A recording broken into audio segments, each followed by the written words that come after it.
Morning, Botai, Erev Shabbat Shalom.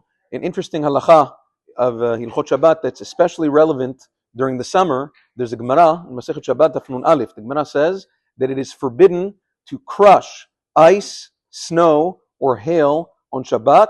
However, you're allowed to take ice and put it in your cup or in your bowl, and you don't have to worry that it's going to melt. Because over there, you're not doing it manually. When you put ice in a glass of water or any other beverage, then it's only melting passively, and that's not an issue.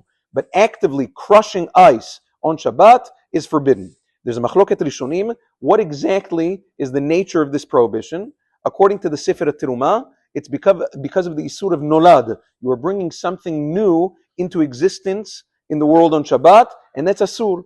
Originally it was ice. Now you're turning it, by crushing it, you're turning it into water. That is asur on Shabbat.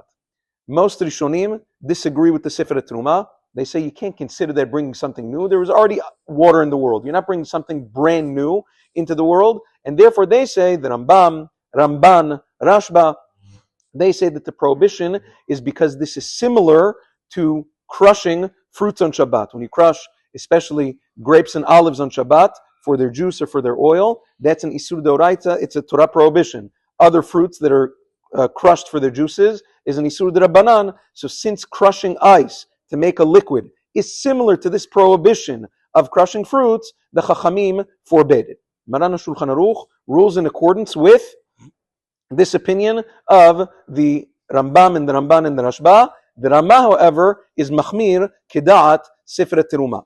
Now, there are nafkaminot, there are differences ledina, what the halacha would be. However, there's something that's clear according to everybody, which is as follows. Especially during the summer, people, especially children, like to eat ices, especially freeze pops. If you've ever seen freeze pops, they're plastic wrappers, you have liquids inside, you put it in the freezer, you take it out, and you have to rip off the top and eat it with your teeth. Sometimes, what children like to do is crush up the ice inside the freeze pop with their teeth, crush up the whole thing, and then take it out. That's asur on Shabbat, because you're not allowed to crush up the ice because of the Isur D'Rabbanan. What you're allowed to do is you can take a bite and then take it out with your teeth, that's fine. But crushing up a majority of what's going on in the freeze pop is asur. The same thing with Italian ices. You have ices in a cup. You take it out. Sometimes what people like to do is obviously to scoop it out, you have to scrape it a little bit and eat it, that's mutar. But to take the whole thing and crush it like that or whatever it is, that's going to be asur, even though it makes it easier to eat.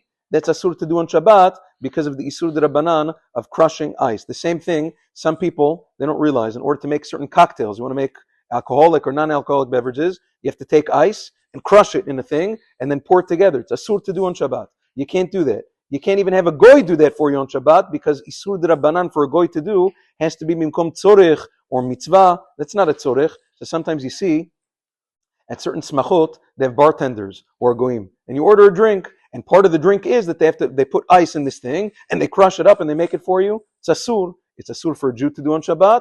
It's asur for a Jew to ask a goy to do on Shabbat either, because this is not considered a tzorich. You can have a drink without it. You can put ice cubes inside if you want.